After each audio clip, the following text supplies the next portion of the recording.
having the last presentation of this session by Kirdani-Ryan. She's a doctoral student at University of Washington. She's going to present Nice. So, get the title.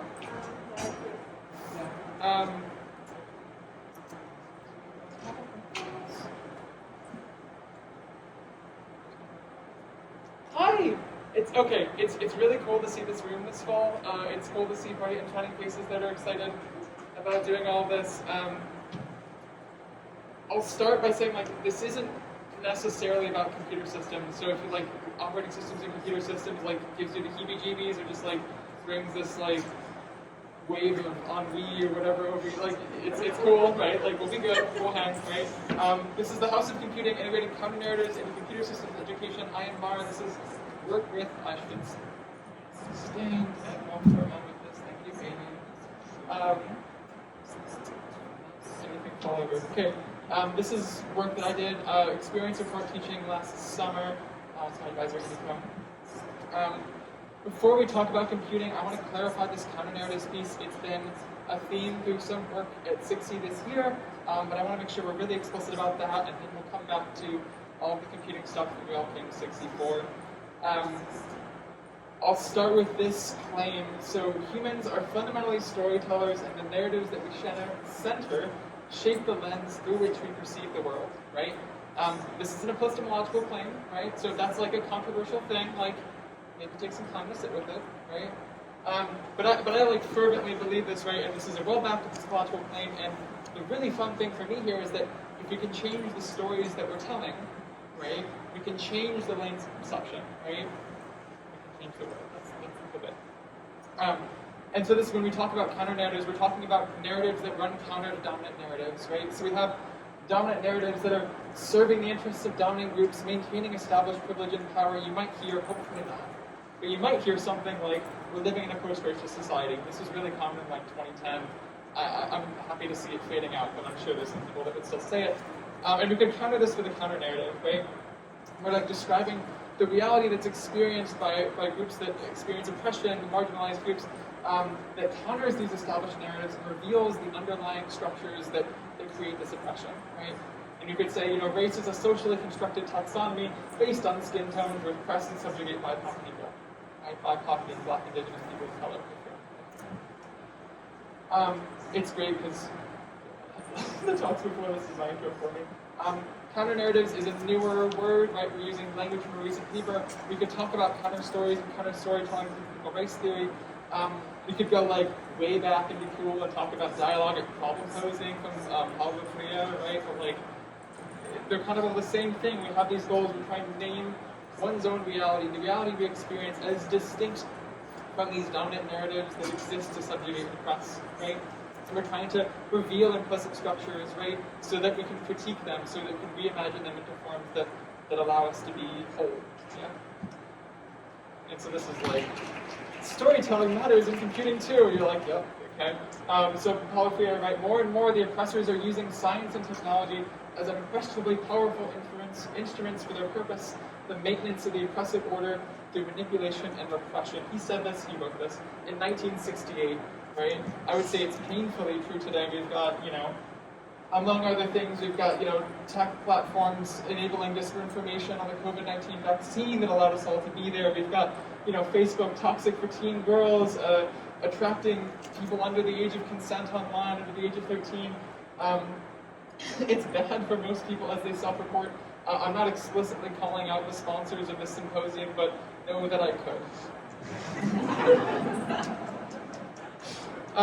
And this is frequently discussed in CS classrooms, right?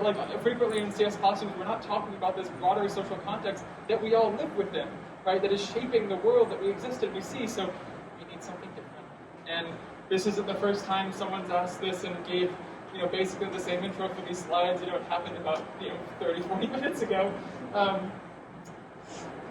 ABET's required ethics for a while. There's this tension between ethics exclusive courses and embeddings that was touched on earlier, right? Again, Vakil, right? We need to focus on structures rather than individuals, right? So when we're talking about ethics, we're not necessarily saying given this situation as an engineer, what would you do, right? It's more about like who gave the engineer the auspice to make this decision in the first place, right? What structural power gave that auspice, gave that power, right?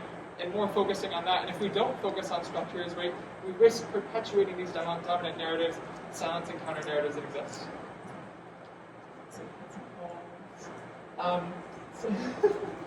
So this is the course that I taught in the summer. I wanted to embed counter-narratives in nearly every lecture, right? This is a deep embedding with respect to prior work, an ambitious embedding. I'll get to that later.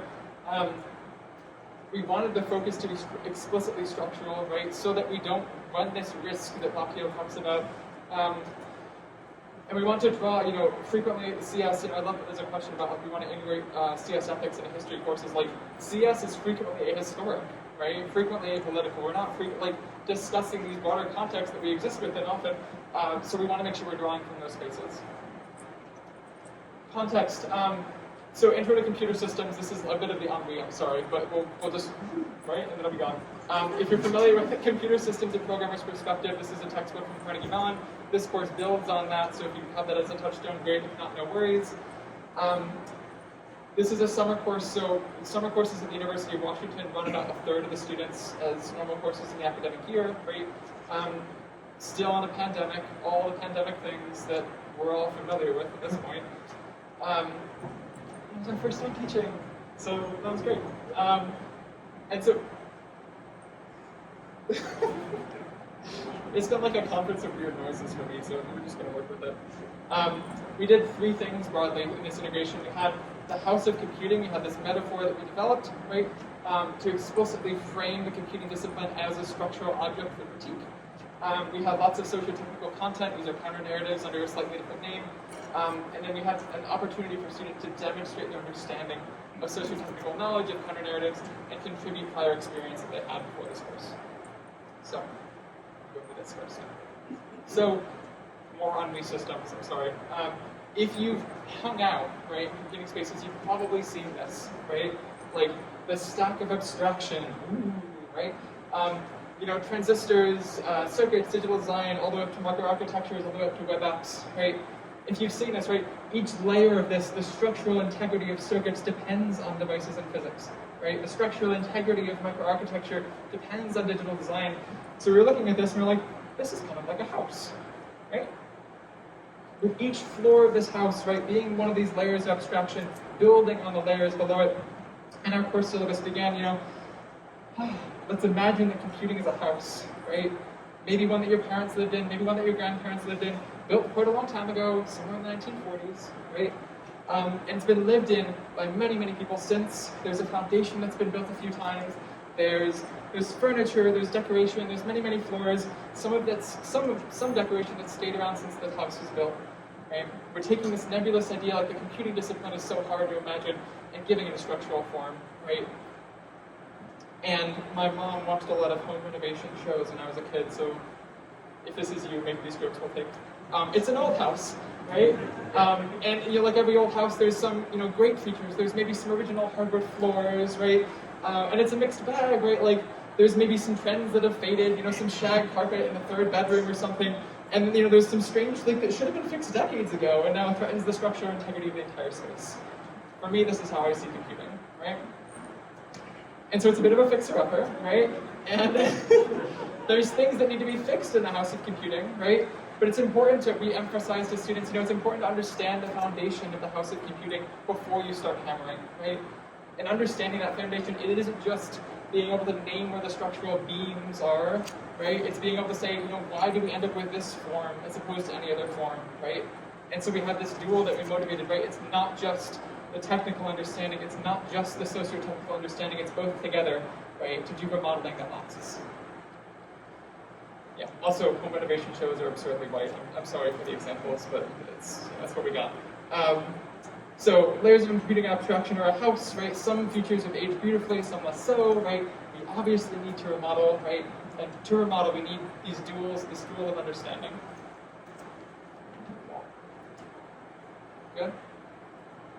Okay. Next, so I'm not going to talk much about the socio-technical content that we integrated. This is not a long talk, right? and if I talk even faster. So we treated units of our course as floors, right? So we could say, oh, layers of abstraction in the giant abstraction structure are floors. We could say, oh, like they're units, right? Right. We bridged existing literature concepts that were in prior iterations of the course with counter-narratives we wanted to discuss. We did in nearly every lecture. You can go and look at the paper and see another LaTeX formative table, right? If that's your jam. It's a lovely paper. Go read it. This was all of the counter-narratives that we covered. It was extensive, and also the CS concept, technical concept, the bridge concept that we introduced, and then the counter-narratives that we introduced as well. Focus this. Hold on. I'm going to pause for dramatic effect. Bodily needs. Okay. So, we're integrating all this new content, the socio-technical content, these counter-narratives, right? And we want to make sure that, we give students an opportunity to demonstrate that understanding, right? That's the whole point of assessment in the first place, right? But, assessing socio-technical understanding is really hard, right?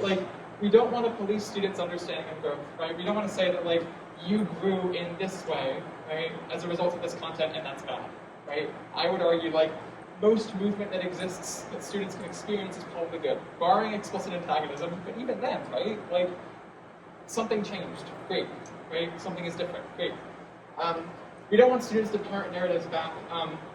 If you went to the best paper session earlier today, the goal is that students come to develop counter-narratives of their own, right? And that wasn't an explicit goal in our course, but being able to have students parrot the same narratives back that we told them, that's just the Langland model of education. We don't really want that either, right? And we don't want students to treat these as accessories, right? This is the if time allows, we covered it in the last lecture, is it really important? Do I even need to attend, right? We want this to be integral into their experience of this, of learning in this course. And so, I was holding this at the time. This is Winnicott's Playing in Reality. So, it is creative apperception more than anything that makes the individual feel that life is worth living. Contrast this with this is a relationship to external reality, which is one of compliance, the world and its details being recognized, but only as something to be fitted in with, or demanding adaptation, right? This is you're given a structure, you have to mold into it, right? There's no space for you to be you, right? You're bound. So we're oh, let's have them do something creative, right? Maybe that'll be a fun assessment. And so we had them do floor plans, right? So we have these floors in the house of computing, right? Describe a floor plan, right? Describe the spaces that we've explored and experienced as part of this unit. Right? There'll be a reference to know where you've been. We'll synthesize, we're required to synthesize technical and socio-technical understandings, represent how they interact. We didn't give a format, we didn't give examples. We just said, here is the assignment to perform, right? Here is what we're asking of you. There was lots of confusion, there was lots of growth. We tried to be as absolutely loving as possible, make space for a variety of student experiences that come to this. And we graded standards-based grading because, I don't know. Also, these were placed exams. I didn't tell that. So prior iterations of this course had replaced exams with unit summaries. So summarize all the content in a unit on a single page or something. We've had a course you might have experienced this, the handwriting gets really, really dense, right, from students, and you have to pull out your magnifying glasses. And so we're all right, we'll build on that, right? We'll replace these with that. Great. Also, everyone hates exams. Let's just not do exams. So, we graded on this, right? Did you cover all the content in the unit? Does your floor plan make sense together? Can I understand it? Does it seem polished, right? Does it seem like something you've iterated on a few times instead of just, churning out at the last minute? And then this is my absolute favorite. We graded them on their creativity, right?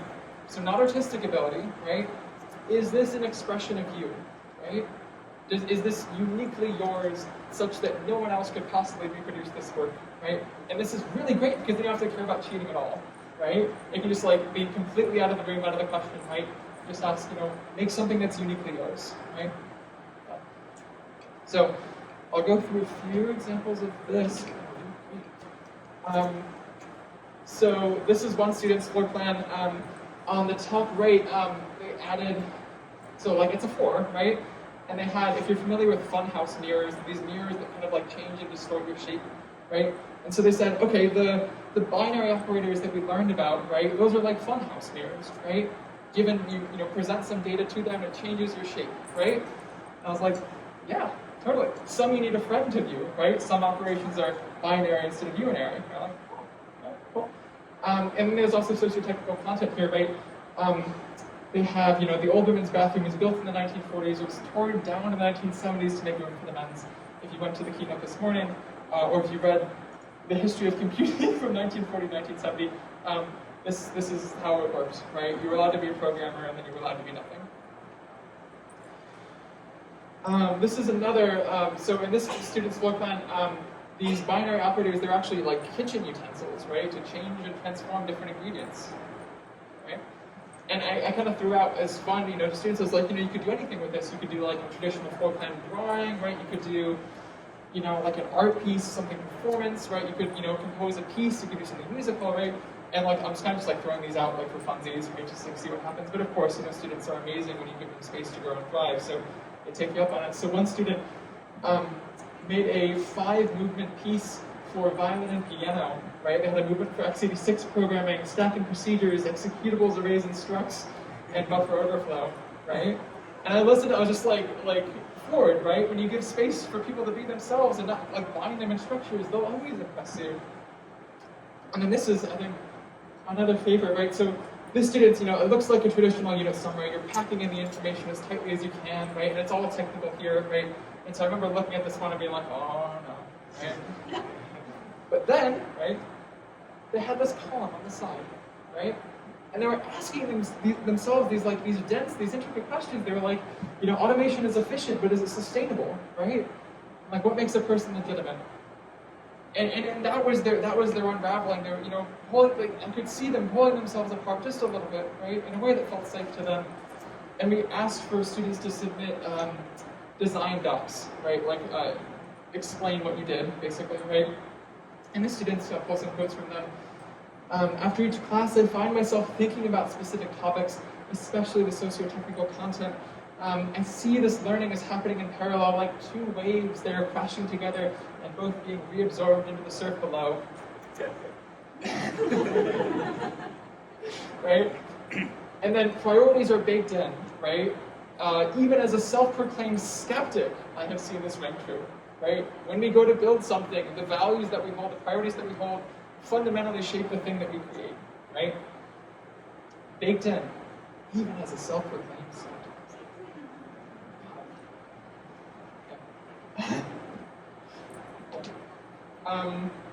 And so I have so much advice and stuff. So I had a teacher in 9th grade science, biology, who had a soapbox, and when he would get on a soapbox, he would do one of these, right? A soft soapbox. So some advice, right?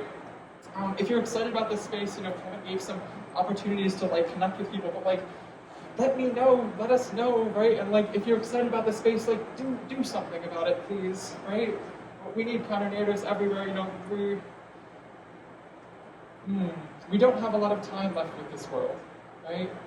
Even in the ideal case where everything goes well, right? Like, we need things to change quickly, right? And so if you're excited about this, like, please reach out. Let's do this. We did this in computer systems also. Like, you don't have to do, data science, machine learning ethics, AI ethics, whatever. Like, you can do this anywhere, right? This doesn't have to be about computer systems. This doesn't have to be about computer science, right? So, first thing. Second thing, the most powerful counter-narratives that we found were personal, right? And so I have this line in the paper that I was proud of. Everyone, even those with primarily dominant identities, experiences oppression at the hands of dominant structures and narratives, right? Everyone. And so for me, right, like I got to talk about, let's see, I identify as transgender. Going through the airport's hard, right? It's never fun. For a variety of reasons, but in part, structural oppression. So I got to talk about that, and for me, like knowing myself well was an excellent first step in the kind of constructing counter-narrative that felt impactful, right? So, third point, this was a bit ambitious. This is my first time teaching a course. Lots of new content, lots of new movement from students, lots of challenging from everywhere all around. I don't know if I would do every lecture, and maybe cut material. Like there's things I would do differently. You can read the paper to find out more about them.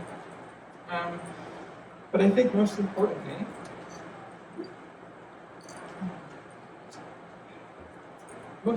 this required love.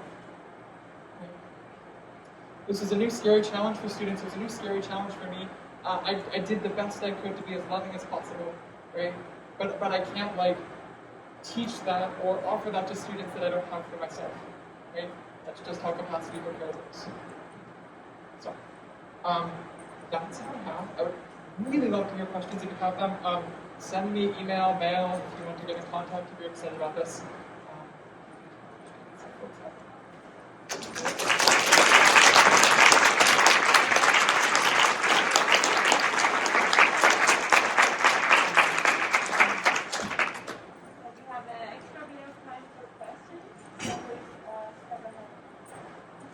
I'm totally excited about this. And there's some great stories with SIGCSE Reads this year. So we don't have to have all of our counter-narratives be ones that we write. Yeah, there's a lot of good ones out there. So I hope everybody here reads the Rebecca Roanhorse story. I hope everybody comes and continues this conversation at the special session on Saturday night, because we're going to be talking about ways that we can use stories like this in classes. So I hope that's really one of the things we've been trying to do with SIGCSE Reads for years. Yeah. So I'm so excited that you did this. I don't even have it. That's okay. I can respond to that if that's cool. Go ahead. So not all of these were like the ones that I felt most comfortable in like jazzed presenting were personal, right? Like I'm telling my narratives, my stories, right? But like I'm pulling from like Ruha Benjamin's Race After Technology, right? I'm like pulling from experiences of oppression from like students in my undergrad that like saw C in the way it was presented and just felt pain every time they went to a systems course, right? Like some of these are mine, many of them are not, right? But like the dual, right? Like some things that are mine that I can share, some things that aren't, right? Having both.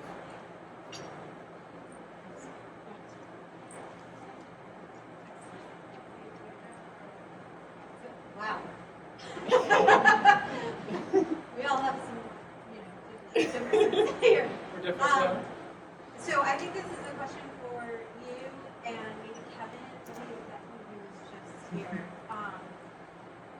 We are increasingly incorporating issues of social justice across the curriculum. So I teach at a small liberal arts community in South, looking at inclusiveness across the curriculum for all students. And some of the feedback we get is both people, including myself, who feel unprepared to teach this. So, Mara, right? Yeah. You're lucky you're getting this experience in grad school, but for some of us, we've been teaching technical content for a long time, and don't feel the skills, and actually get feedback from our colleagues who say there are people not equipped with the skills to do this, not equipped with the training to support all the students in the classroom in this experience, because some students don't want to talk about their personal experience. Yeah. So I actually was listening to Black on the plate and listening to your talk and thinking, how do I teach this in the classroom? How do I do this? How do I develop what I need? And how do we provide that training to our faculty? And I work with faculty across the sciences to them as well. So. Yeah. Wow. I mean, so like, yeah, this is a thorny mess, right? And like, there is not. I mean, so what Claire would say, this is a collective vocation, right? Becoming more fully human, right? So necessary work, but challenging work, painful work, and work that not everyone wants to participate in. Many of these, so like, I'll say first that like this is not like a well-established area of computing education, which is not a well-established field, right? And so there's lots of these. I'm hearing these. I'm like, yeah, I don't know. I mean, like, it's an open research question. We should have more research on this, right? And like, maybe less on which programming language we should teach in intro. Maybe more to pick on an easy example, right? And maybe more on this, right? I think that's one space. I think a lot about how to encourage growth, right? Like I can't push anyone to move in a way they don't want to move, right? And doing so would be abusive, right? And so I think a lot about like, what love and care can I give, right? How can I hold space here, right? I think I had a point in the panel earlier, like not bending to the will of the oppressors or whoever, but loving them nevertheless, right? And like, a lot of it I don't know, right? And like I have my contacts, I situated with the students at UW. I was open and said like, hey, if this doesn't jive with you, like, let me know. If you want to push back and fight me on this, like, let me know, right? And I think that was a helpful context, but like, a lot of it's just messy, and so we don't have good answers to any of these, right? And so like, I tried this, right? In the context I was in the university I was in, with the students I had with me, right? And like, this is what came out of that, right? And I have no idea what would happen if you did anywhere else. And that seems like a really fun and exciting and interesting sort of question. Well, thank you. The creativity in this whole session is just so.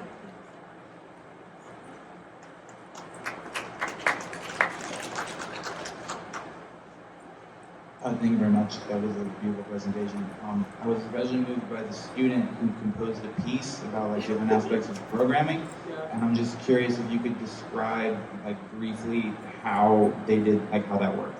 Yeah, I think they pulled out like, I mean, it's like most artistic form, right? You look at something, you kind of pull out themes and structures and concepts that feel meaningful to you, and you try to translate them to some other form, right? And then doing that translation, you, like the artist, right, you make your mark on the space that you're in. So I mean, that was yeah.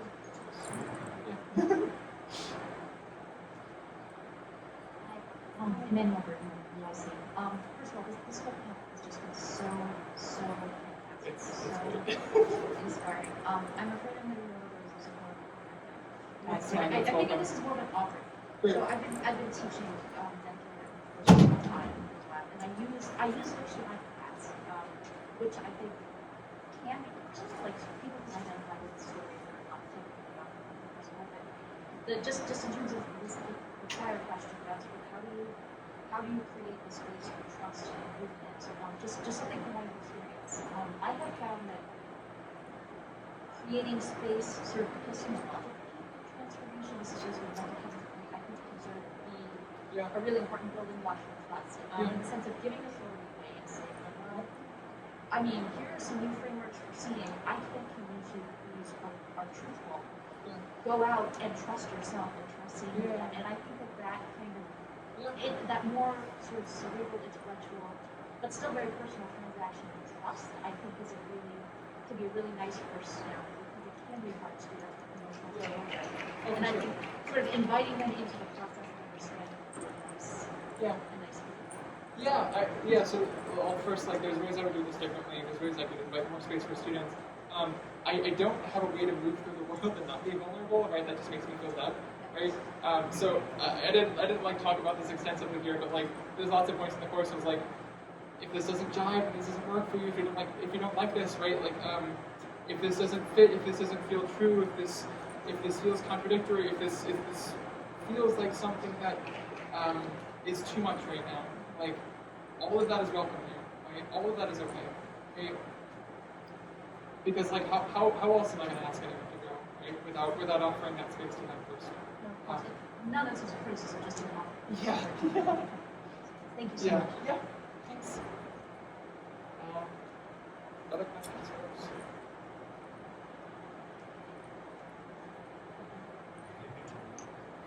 Thank you.